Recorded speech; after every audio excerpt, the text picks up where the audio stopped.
always crash the ends of songs. I always talk over. There we go. Hi everyone. Very nice to see you all here today, and to join us for our chat that we're going to have. Let's do introductions first of all, so separate intros. Liam, the Cortinas, formed in Middleton, 2006. This is your life. By yourself and your bandmates. First ever gig, October 2006. You've gone on to sell out Manchester Arena, Heaton Park and Castlefield Bowl. 5 albums have come out and they've all charted in the top 10. Yeah. Yeah? Not bad. Not bad at all, not bad at all. We have Theo as well. Hurts are a Manchester duo, there's Adam as well, of course. You've had 4 albums, the latest one, Desire, came out last Friday, went top 10 in no less than 26 countries and #1 in 5 of those, which is very good going. Well done, congratulations, that's great. Both of these men here in their bands have sold hundreds and thousands of tickets for their live shows across the UK and Europe over the past year. They're both huge live bands, obviously. And the question today, I guess, is how do you get big? And then once you're big, how do you stay there? How do you sustain a career in music? Which is quite a challenge, really. First of all, you both know each other. Tell us your history. Okay, how do you know each other? Where did you it's like this is your life. Well, I was going to say, I think I set eyes on Theo because he was playing, I think that he was wearing like a vest top, which was brave in itself in Manchester at the time. And I thought, if I need him to be my front man, really, that's what I thought. So I was charmed straight away. And he was a band called Daggers. Yes. Yeah, at first. And I thought this guy is I thought this is a pop star, it looks like. But it was in when people said that toilet circuit, there was a venue called the Retro Bar, I think it was. Yeah. And it was effectively just a big toilet. And I just thought, wow, well that's interesting, that's happening down there. And I guess that kind of opened my eyes to this. Even though I'm a big fan of what Manchester has produced, you know, everyone knows the long line and whatever. I was like, this seems exciting and different from what people expect.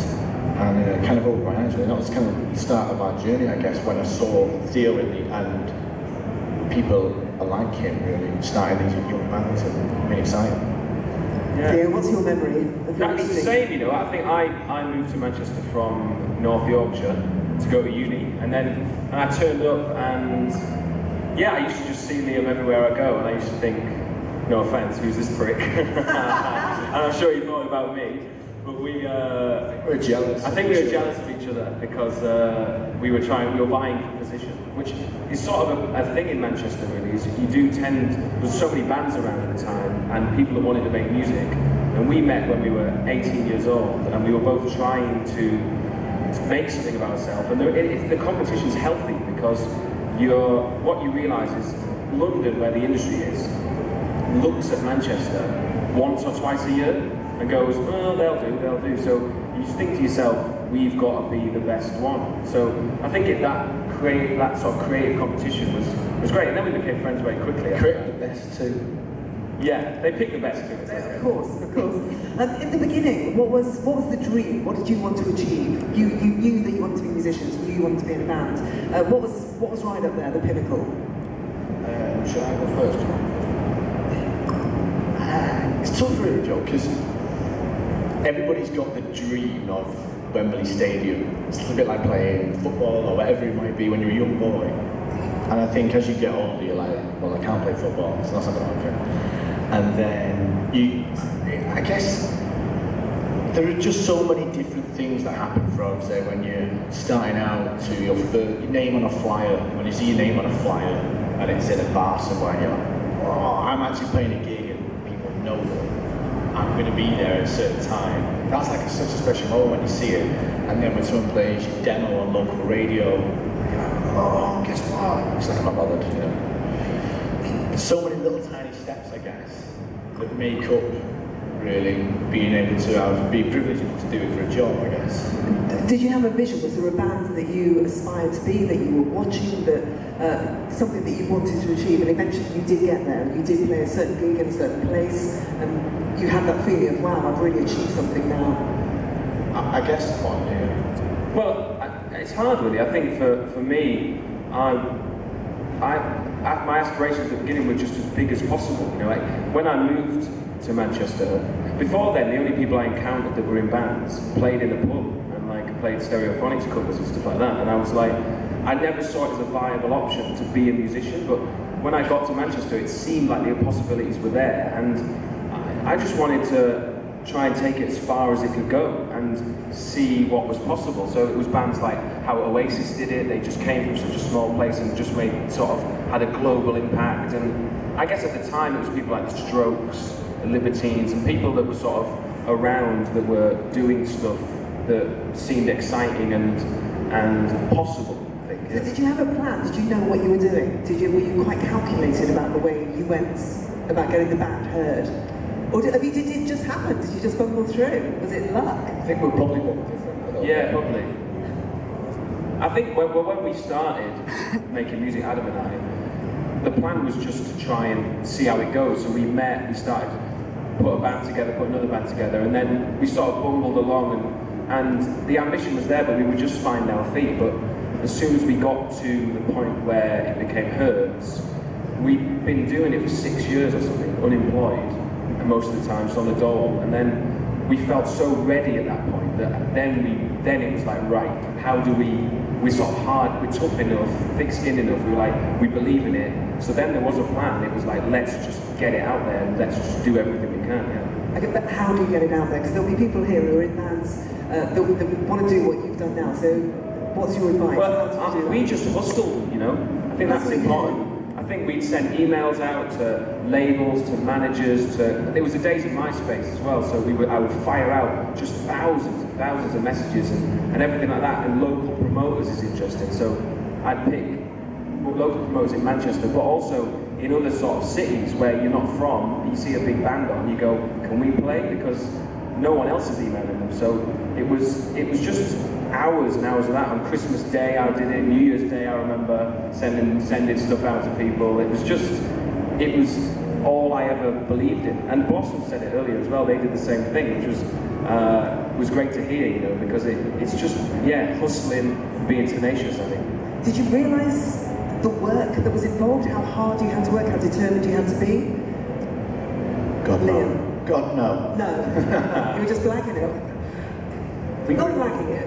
No, absolutely, you're absolutely right. I think when we started, it was slightly different, I think, but quite different to Theo and Adam. In that I was doing these acoustic gigs on my own around Manchester, and then just more and more people turning up, and I thought I want to make a bit more noise. So I bought a drum kit from I used to work at the Fray shop in Manchester, and my manager was selling a drum kit, so I bought that off him, and then I fumbled around on it, thinking that I could play the Strokes album. And then my best friend and next door neighbour, Michael, came round and he couldn't get around on it. I said, do you want to join me and then we'll start the band? And then we were signed about 18 months after that, so it was very quick. So I don't think we probably were ready when we got signed. I think we had a lot of learning to do.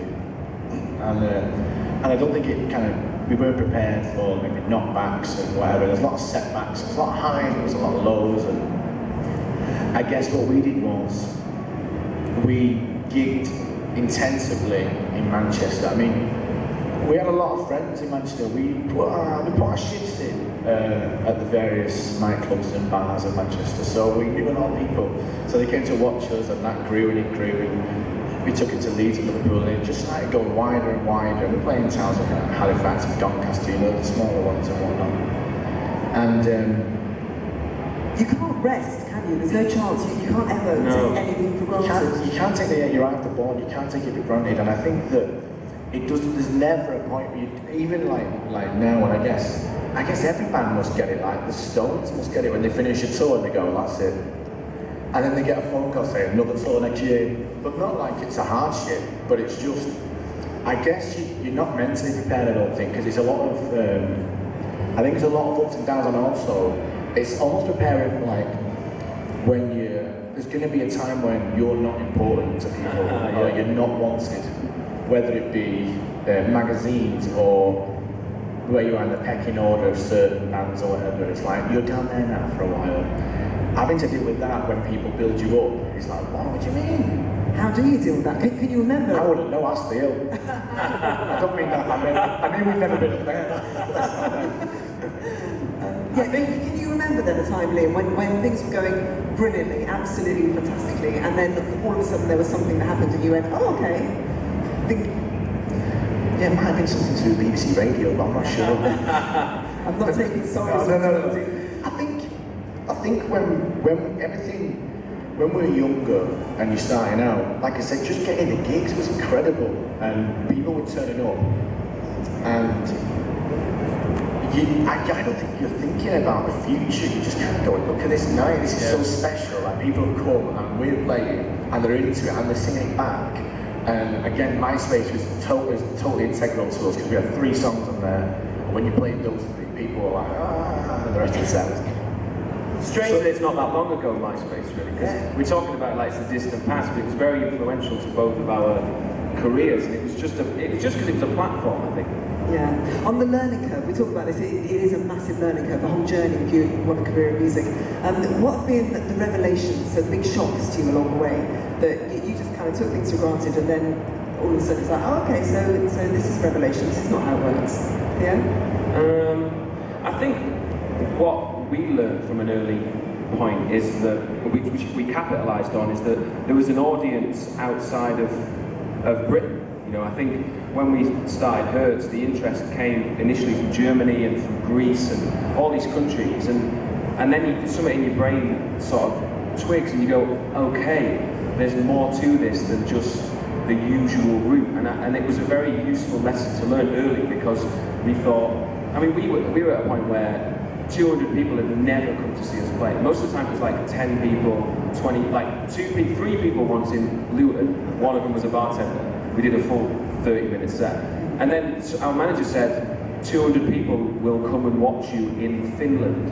And I was like, fucking, let's go. And he was like, it might cost you money or whatever. And it was like, at that point, it was more exciting for us to just do that and just chase where it was. So when you went and did that, when you went to lots of other countries, did you do lots of interviews? Did you play the whole media game, or did you just go and do the live show? Is that how you get people? Well, it started with the interest as there, so you do interviews, but I think what we learned is by going and showing a sort of a dedication and to that relationship, people love it, and people really are receptive to the fact that you will go to a country and because they like your music. And there's plenty of bands out there that don't do that, and it's a strange thing for me, because if the opportunity's there, and you want people to hear your music, it's no lesser a place than it is here or wherever. I think it's strange as well. I don't know if you've ever seen Theo in interviews, but he's quite charismatic and makes people laugh. I think some bands maybe, and it's probably not this, but will just let the music do the talking. And they almost shy away, and they want to remain this like cool enigma. But I just feel like the days of that are almost over now. I feel like you can't afford it, because if you do that, someone else is ready there to take your place, because the music is in like such a healthy state because there's so much.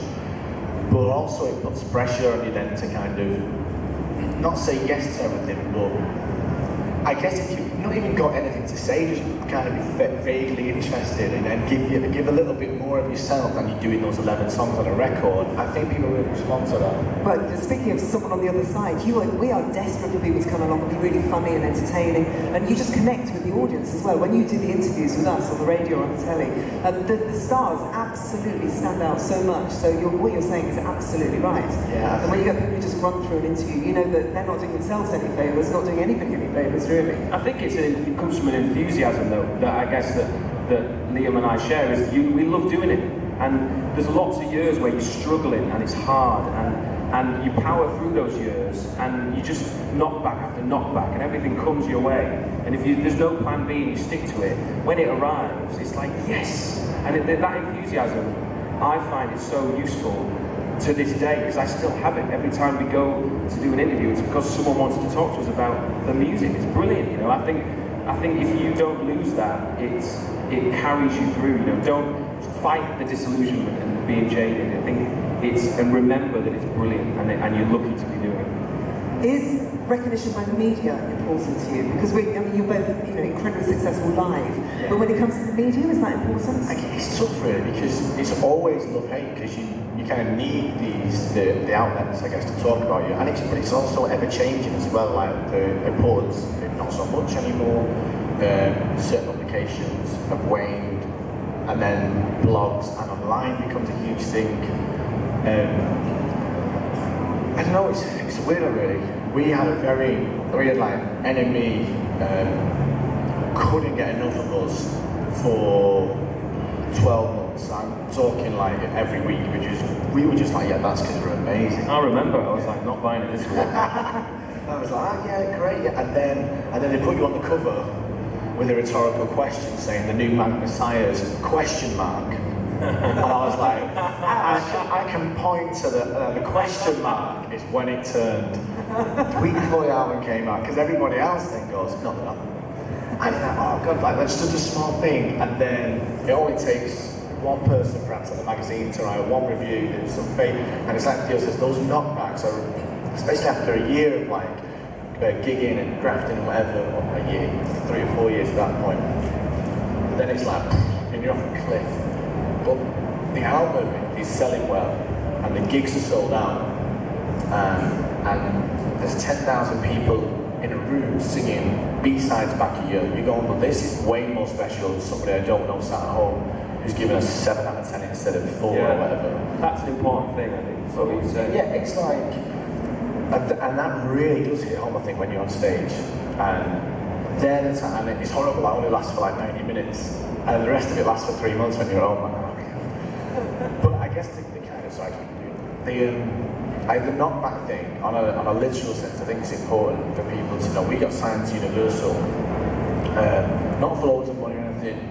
It wasn't a big deal, but it was like a big deal to us, but you know, not a huge monetary deal.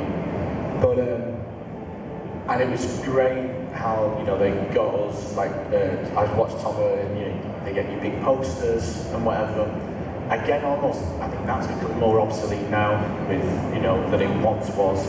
And also they would charge you for those posters, so watch out. They also sometimes put them up right next to where you live, so it looks like they're doing a good job. But then after 2 records, we got dropped by Universal, and because the record sold well, and then they dropped us, and at that point, that was when I was like, oh, well, that's the end then. We've had a good ride, we've got 2 records, and I genuinely thought like that was it. And that period, I guess, before I wrote the 3rd album, was probably the best kind of learning experience I had as a musician, because you just kind of go, well, it's tough, and it's a lot of soul searching, and you kind of like, do I want to do this? Am I ready to be like just told that I'm shit and no one's into it? In the back of your mind, you're like, man, don't know, we just did 50,000 tickets for a tour, so someone's into it. It's remembering what's important, I think. I think for us it was like, we always knew we were going to be divisive. I think we set out to be that, and I think that's never changed. And a lot of the press we would get, it would be the same review, but it would be either 1 star or 5 stars, and it would be for exactly the same reasons. And we sort of stoked the fire a lot and played up to it, and because we knew the importance of that. You know, if you can split people's opinion, it's great. And like Liam's saying, is you quickly learn that what's real about being in a band and making music is playing concerts, people liking it, and not necessarily something you read that one person's like, because you can't please everybody all the time. But the real thing to always remember is when you get on stage and you go, everything's fine, we're doing it, people are here, we're sharing this moment, and that takes a while, because especially when there's lots of hype around, because we were 2 bands that had a lot of that, you sort of puff out your chest, you take a lot of that in, but as time goes on, that's all that's going to be there at the end of the day, is the fans, the people that are there who like, for some reason, like what you do. So it's important to remember that. How do you get those people? How do you get the 50,000 people in front of you? How do you reach them now? I mean, things have changed so much from when you first began making music. Got a lot of friends and family, Joe.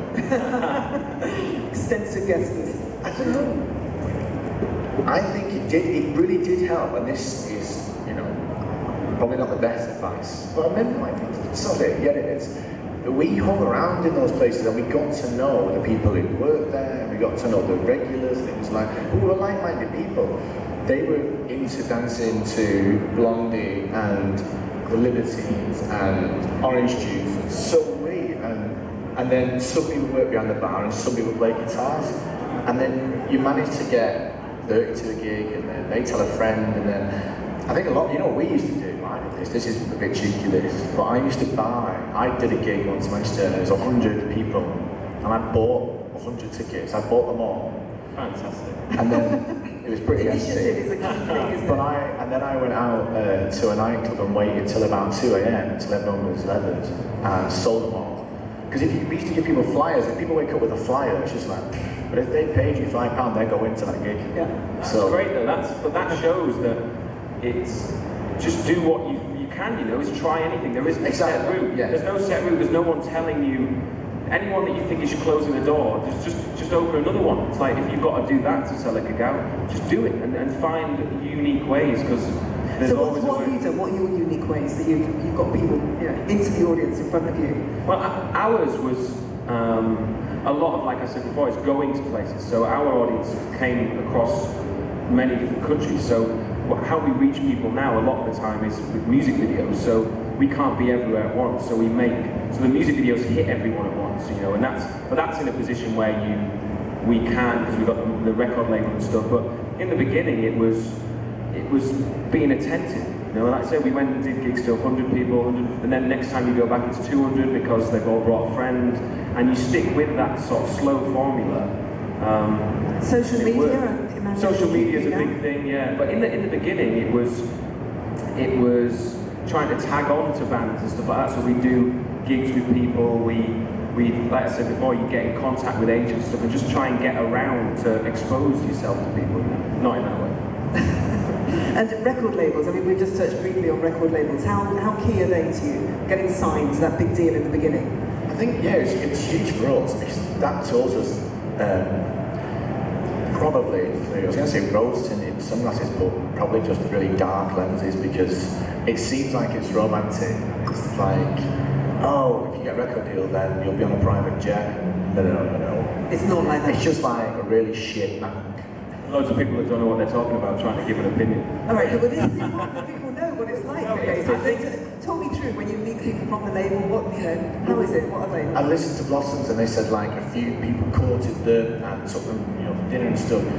And we had one label which was called Luke, which was part of Polydor, which was part of Universal. I mean, even that sentence is insane. It's like they were part of that, that's part of that, that's part of that. And they took us out. I remember hearing the Arctic Monkeys wouldn't be taken for dinner. It's like a consent principles. We were like, are you joking? No. We went out 3 times. We went out 3 times a week for 6 months with them. But then, I guess they were pivotal, because even though they were part of this major label, they were great. They believed in us, and they weren't bullshitters. I think we're quite lucky. I don't know. This might sound arrogant, maybe, but I think if you can sniff out bullshit early doors, then it's a huge thing, and it's so easy to be wooed or wooed by people saying your band's great. It's like, yeah, you won't be picking up the phone in 6 months. I think we've got the same manager as Blossom's Conrad, and we've been like best friends for, I'd say, 11 years. We met like at one of my gigs, and he came and asked if I was the kid who did such and such a song, and he didn't manage anybody. So we've been on this kind of learning curve together from day one, and within 10 minutes I was like, you could sniff anybody out in this room and be like, don't write to them. And we shared that same thing, and I think it's important, because if you're in a young band, say you've not got an older brother around, or, you know, it's hard to know what's the right thing to do. And I think that experience comes, and it might take a few years of meeting people and realising they're full of bullshit or whatever, but I think you have to be, if you're focused and don't let it get to you too much, just use the energy to propel you forward as opposed to make you do less for some reason, then it's so useful, because there always are going to be seeing where the opportunity is important. It's like someone might be saying something and you go, okay, I'll go along with it, but don't put too much on it because it might always be a knockback. So yeah, sussing people out and situations out is very important. Tell us practically what you get from a record label, because there's money, isn't there? There's investment. So how have they helped you with that? So for us, what was important is there's money that they give you money to live off, which when we spent 3 years on £50 a week or whatever on the dole, and it means that it's hard to make music that way because you're constantly struggling. So they give you an advance to help you live a bit better so that you've got a bit of space to make music for a few years. And then they invest in you they help you make music videos, they help you record stuff properly, they get you in studios, which is great when you've got the right idea of what you're doing. I think if you go into it unsure, or it happens perhaps too early sometimes, it's very disorientating. There's like every opportunity there, but when we went in, we were super focused, we knew what we wanted, and we went, okay, thanks, we'll use that for this, this for this, this for this. And so they do that, and then there's an infrastructure which is useful, and when they sign you, there's an enthusiasm, but really, a lot of it, and the sort of harsh reality of it is, it's down to you. There's always someone that's going to help you and build you up if at the right times, but a lot of the time they'll sign you and go, now it's up to you. And if it doesn't work, then they'll go like this, and that's what happens. And weirdly, we've found, because we've shifted labels a few times, and we've always been with Sony, but shifted around. And on the last album, we moved our central operation to Germany now, so that's our hub. And we did it just because it made sense for us because of how we travel a lot. But this process has been interesting because I'm sure my manager will agree, that we've questioned a lot more about what they do this time, because we provide a lot of stuff ourselves. Like, we can make videos ourselves, the social media so you can promote yourself, and a lot of the time they just mess stuff up sometimes. Like, the stuff that seems easy that they mess up, and it reflects on you. And I think a lot of that is to do with job insecurity and people not being rewarded for doing well, but just keeping their jobs. So they get fired if something goes wrong, but they don't get encouraged to take risks at labels. So it's all really down to you. So the more you can learn on the process about how you want to do things and take responsibility, the better it is, because then they'll just put a bit of money behind you, which you'll have to pay back, and then set you on your way. So I think it's important to know the reality of it as well. So taking control. I think that's very useful what you just said, everything you said there. What about great milestones along the way? Because when you do play to vast audiences and you have a great success, that must mess with your head just as much as when it's taken away from you. How do you adapt from playing in your bedroom, making your music, and then having a massive audience and having success? Sorry, please. So how do you adapt? Sorry? To what? I'm sorry. To the audience? No, for you personally, as a musician, when you're playing and having that huge success, how do you adapt to something like that? Or do you just love it? Is it just something you relish that? Yeah, I think it's I think for both of us as people, we're very grounded, I think that comes from lots of years of struggle and of trying to make it work. You stay on that level where it doesn't whisk you away, you just feel part of something. I think it's important to remember that you're part of something. They're not there for you, you're there to also make sure they have a good time, and that's the most important. If you start to be self-indulgent with it, it'll all fall apart. It's a bigger thing than what you are.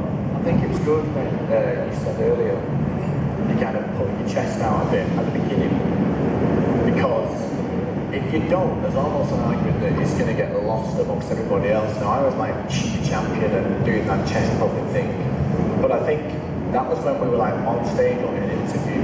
But to write songs, you have to realise that you've got to connect with everybody on like a human level, and you have to write things that are going to obviously excite them, but they have to relate to it in some way. I'm not saying it has to be about, getting the bus in the rain or whatever, but they have to have some kind of connection to it. And I think a lot of the time people get signed and we knew we weren't the big timers. A lot, like, we knew that, even though we may have said it a few times in interviews, we knew we weren't stupid.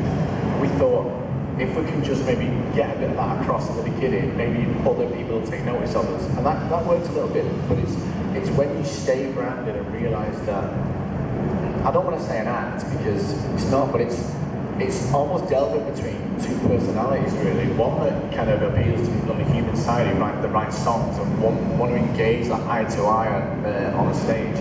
And the other bit is kind of, which it is really, a lot of it is nonsense, isn't it? And it's like, not bravado, but it's music, isn't it? That's what music is a lot of the time.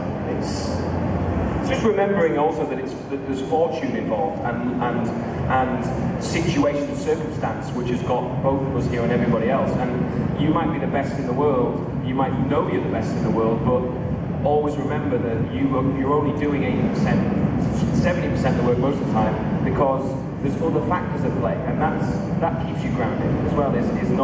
Is knowing how hard you work, but knowing that if it doesn't work, it's not your fault, not necessarily. What's the best advice that you've had? This is hilarious. I'm struggling to hear you. I hope you can hear us all out there. Is it all okay? I just wear a drums going on. It sounds like a weird, some sort of song you'd hear on Six Music, isn't it? Two people talking and a drum beat in the background. It's great. The best advice, because we're giving advice to people here, but the best advice that you've ever received from somebody in the industry, someone in the business? I think we got advice once. We were in a band. Again, we had two bands before Hurts, and one of them, we did a gig we came down to London and did a show. We had interest at this point from like a label or we had a little bit of interest, and we did this show. We were so confident and everything, and we came off stage and there was a guy from a label came over and we were like, okay, what did you think? What do you think? I was like 21, 22 at the time. And he went, yeah. He went, I think you've got 2 minutes of good music. And I was like, is this fucking... I was absolutely raging. But I was like, brilliant. But as I walked away, I was like, okay, that's fine, because it's his opinion, it's someone who's got an opinion, so you can't not take those things on board. And he was right in the end, because if you heard some of those songs, believe me, they were rubbish. But he was right, and it was constructive criticism, and that was advice that made us go, it's okay, we're still learning, back to the drawing board, keep going, and yeah, that was really important of it.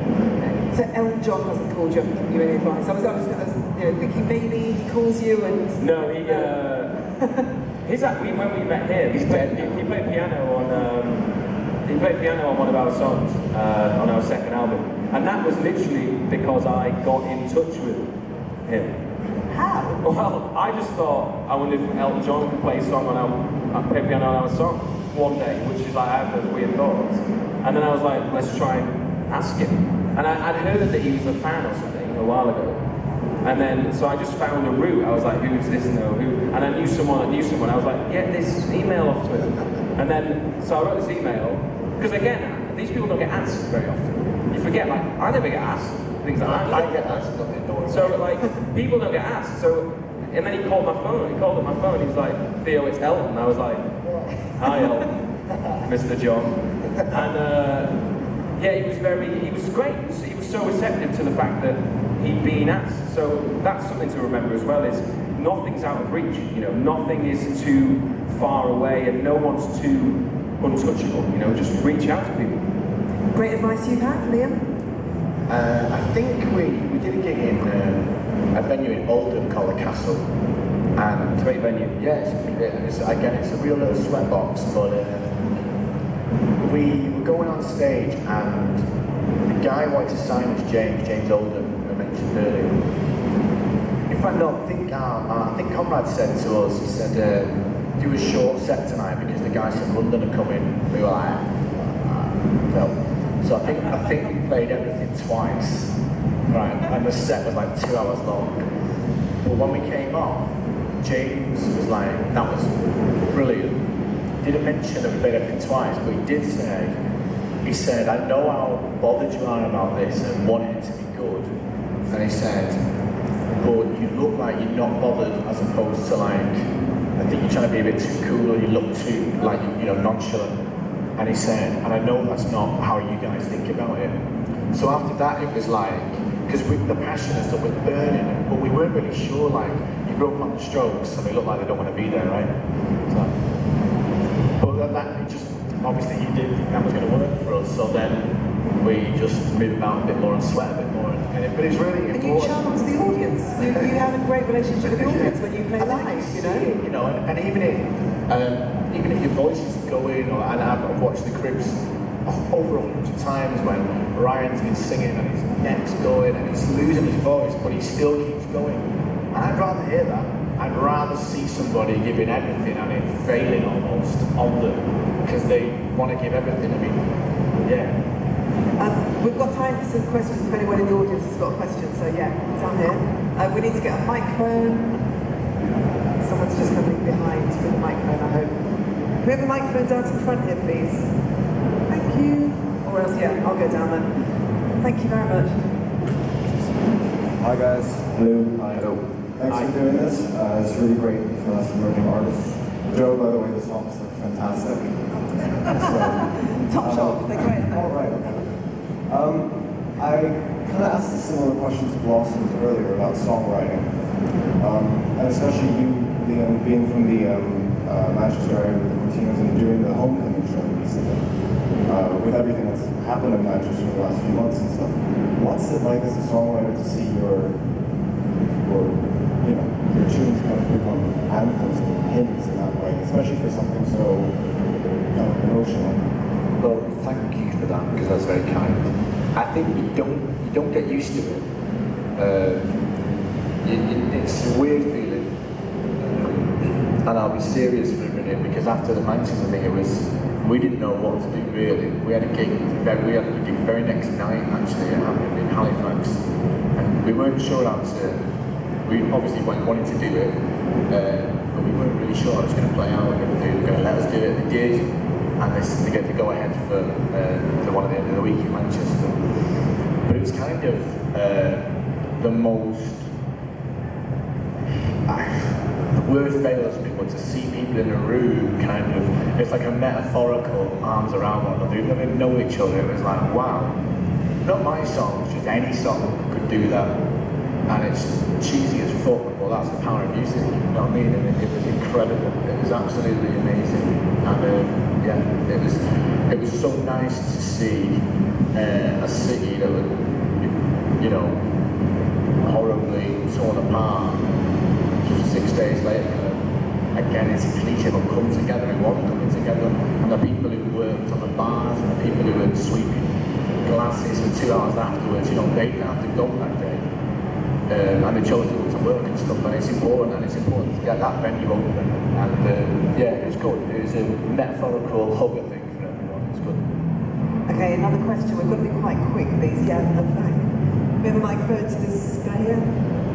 I would ask you to shout, but there's no way in hell we're going to hear what you say. No worries. That's better. Thank you very much for this. Hi. My name is Alex. I got two quick questions for you. I have the trouble of finding my role as a musician in nowadays music business. And what am I first? Am I the producer, songwriter? Am I the performer? Am I the PR agent? Am I the manager? How much should I give myself focus into being creative first? And also, I would like to know, how can I reach you guys? How can I shadow you guys? If you guys can give me this opportunity, maybe, I don't know. Do you mean work experience? Yeah. For free? Yeah. See me afterwards.